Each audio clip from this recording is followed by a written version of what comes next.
Hello, good to see you.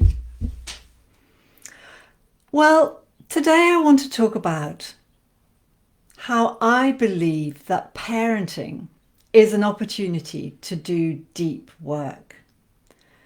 It's a fabulous opportunity to grow as a human being. Last week I talked to a couple who, after a very, very long wait, have finally have their child. He's a toddler now. And they spoke about how they grew up with fear in their lives as children, and they don't want to pass this on to their son. And I think we all have this to a certain extent in our own way, that we really want to give the very best to our children, and often something different to what we received. And and I think this is so precious, and it is very deep.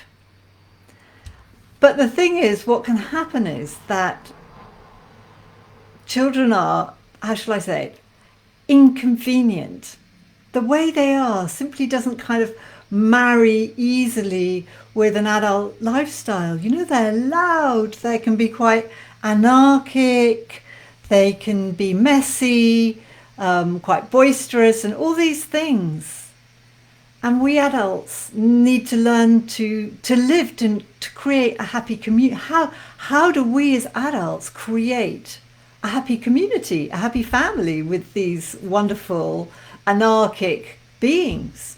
I think that's a deep question. And what usually comes up for us, like there's an example I can think of when my son was about 4 and we were staying with friends, and he just started being really cranky and grumpy. Nothing satisfied him, nothing could make him happy, and we just weren't having a fun time. And the question that was going around in my head, and I think many of us have this question several times a day, is what do I do?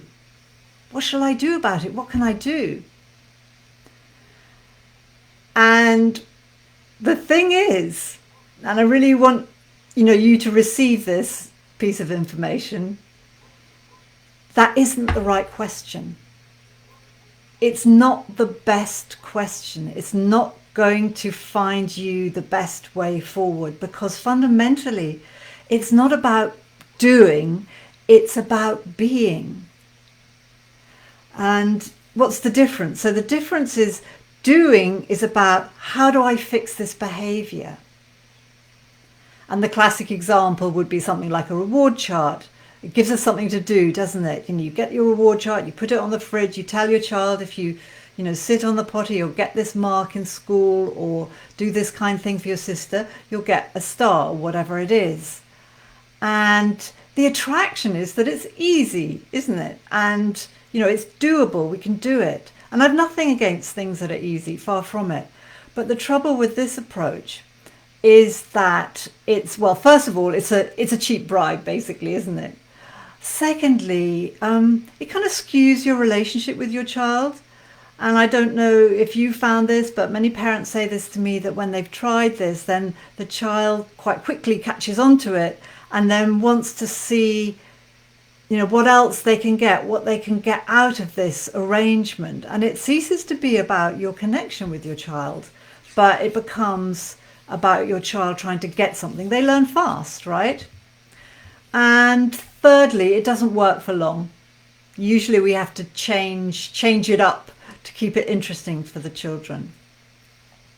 And with being, it's quite different. It's actually not about fixing the behavior at all. It's about us. It's about the way we are in ourselves and the way we interact with our children, the way we think about them even, and the way we structure our lives. It's about the how and not the what so much. So what does this look like?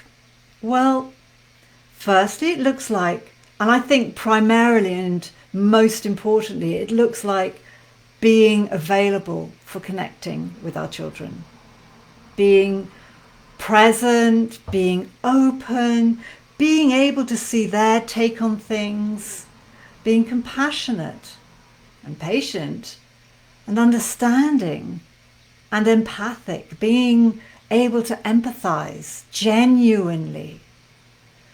And when we can be like that, the whole situation changes to the extent that we don't have that question anymore. What do I do? Because a whole different situation has arisen because you're connected with your child. So that's being available for connection. Secondly, being aware of the conditions that your child needs in order to thrive and do well.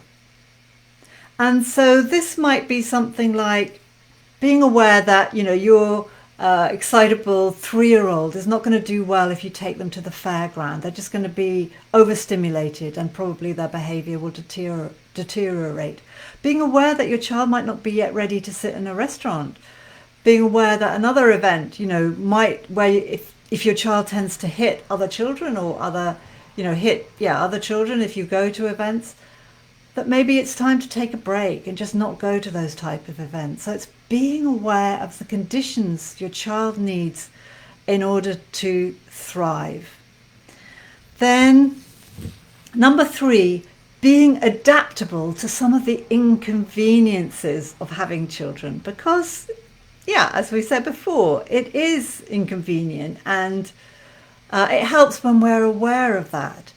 So, for example, a couple that I worked with who had at that time 5-year-old twins, they realized that they had been putting a lot of effort into trying to get the boys to quieten down. But actually, the noise wasn't the problem. They realized it was up to them to be able to be more flexible about it. And they got themselves some noise cancelling headphones, and the boys could make the noise of childhood. Children are noisy, and everything became much more peaceful at home. They weren't fighting a battle anymore that they didn't need to fight. So the reason I call this deep work is because these things are hard. It's hard to be available for connection at times. It's hard to be aware of what your child needs in order to thrive. You need to learn to think differently, and it's hard to be adaptable to some of the inconveniences of childhood. Maybe you hadn't expected these things. Maybe nobody told you. And so it requires us to do the work on self-care and self-love so that we're well enough resourced that we can do this deep work. And I'm going to be talking more about that next week. And actually, I have something that will help you get started into these ways of being available, being aware, being adaptable. And that's my audio meditation, my free audio meditation, Reset Your Relationship with Your Child. And that's available on unaalexander.co.uk/reset. And it's actually the very one that I did that time that I spoke about at the beginning when we were staying with friends, when my son was so cranky. And I went upstairs that evening and realized that was, it wasn't about doing, it was about just settling down to change my state, to change how I was feeling. And I did that meditation. And in the morning, he was a different child. So these things are hard. It is deep work, but I think that they're not as hard as fighting that fight with children to fix their behavior, because that is really hard. And deep work requires more of us in another way, but it creates a much easier life and a more enjoyable life for all of us. So lots of love to you. Hope you've enjoyed this. Bye.